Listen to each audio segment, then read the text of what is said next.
महिला reservation bill को लेकर मोदी सरकार गंभीरता दिखा रही है और नई संसद की पहली कार्रवाई में ही इसे महत्वपूर्ण बिल को सदन में पेश किया गया। लेकिन दोनों सदनों से पास होने के बाद भी इसे कानून का रूप लेने में वक्त लगेगा। माना जा रहा है कि बिल पास होने के बाद अगर सरकार इस पर तेजी से काम करती है तब जाकर 2029 चुनाव में महिलाओं को विमेन रिजर्वेशन का लाभ मिल पाएगा, क्योंकि विमेन रिजर्वेशन के लिए जनगणना और परिसीमन की शर्त रखी गई है।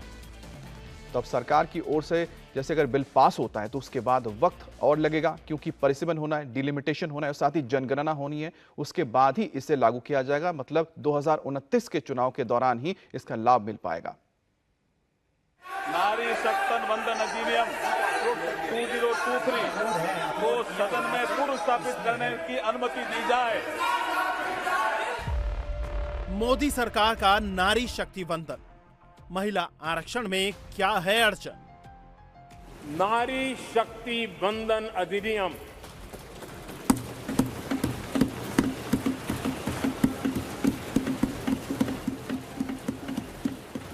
नारी शक्ति वंदन अधिनियम इसके माध्यम से हमारा लोकतंत्र और मजबूत होगा। नारी की भागीदारी के खुलेंगे द्वार, रिजर्वेशन की कब तक होगी एंट्री? देश की नारी शक्ति के लिए सभी सांसद मिलकर के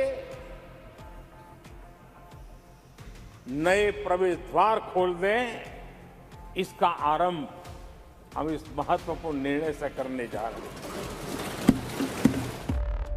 सदन में विमेन रिजर्वेशन कब होगी जनगणना, कब तक परिसीमन?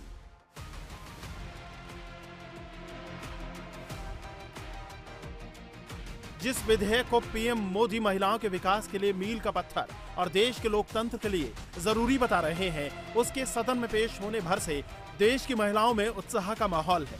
सदन से सड़क तक देश की महिलाएं मोदी सरकार की तारीफ कर रही हैं। लेकिन जिस बिल को लोकसभा में पेश किया गया, आज जिस पर चर्चा होनी है और कल राज्यसभा में पेश किया जाना है, उस नारी शक्ति वंदन विधेयक को कानून रूप लेने में अभी वक्त लगेगा।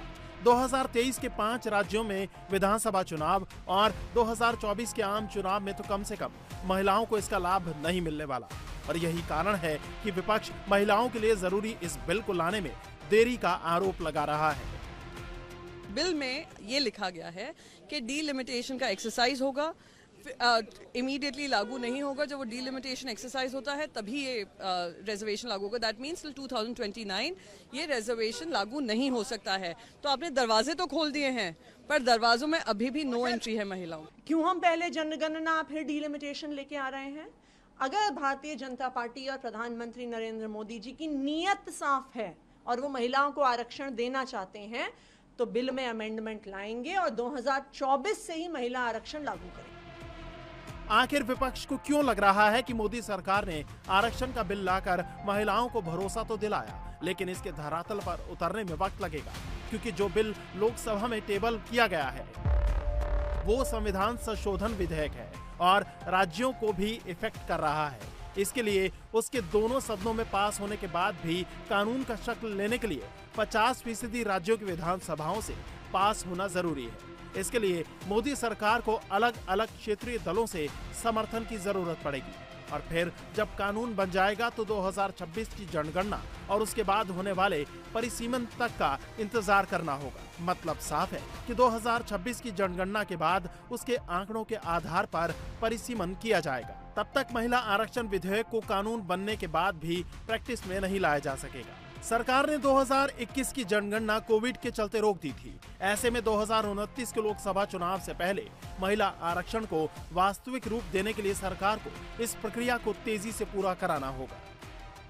कुछ सियासी दल आरक्षण के अंदर आरक्षण की मांग कर रहे हैं। इस बार भी एसपी समेत कई क्षेत्रीय दलों ने पिछड़े, दलित, अल्पसंख्यक, आदिवासी महिलाओं को मिलने वाले आरक्षण को लेकर रुख साफ करने को कहा है। हालांकि बीएसपी ने अपनी मांगों के साथ बिल के समर्थन का भी भरोसा दिलाया है। महिलाओं को जो भी आरक्षण दिया जाता है तो उसमें से एससी, एसटी व ओबीसी वर्गों की महिलाओं का आरक्षण का कोटा अलग से सुनिश्चित किया जाना चाहिए। हमारी पार्टी की इन मांगों पर अमल नहीं किया जाता है तो भी ऐसी स्थिति में हमारी पार्टी महिला आरक्षण बिल को फिर भी इसे समर्थन देगी, वह पास कराने में पूरी मदद करेगी। सरकार को 9 साल पूरे हो गए हैं और मैं समझती हूँ कि वुमेन एम्पावरमेंट बिल लाना था तो ये सरकार पहले भी ला सकती थी, और ये आखिरी साल में लेके आ रही है जब इलेक्शंस आने वाले हैं। और क्योंकि इसकी बहुत बड़ी एक्सरसाइज होती है, समाजवादी पार्टी ने हमेशा समर्थन किया है, लेकिन हम सभी चाहते हैं कि ओबीसी महिलाओं का भी इसमें आरक्षण निर्धारित हो। इंडिया टीवी हर वक्त हर जगह डाउनलोड करने के लिए सर्च करें India TV news Google play store या ऐप स्टोर पर।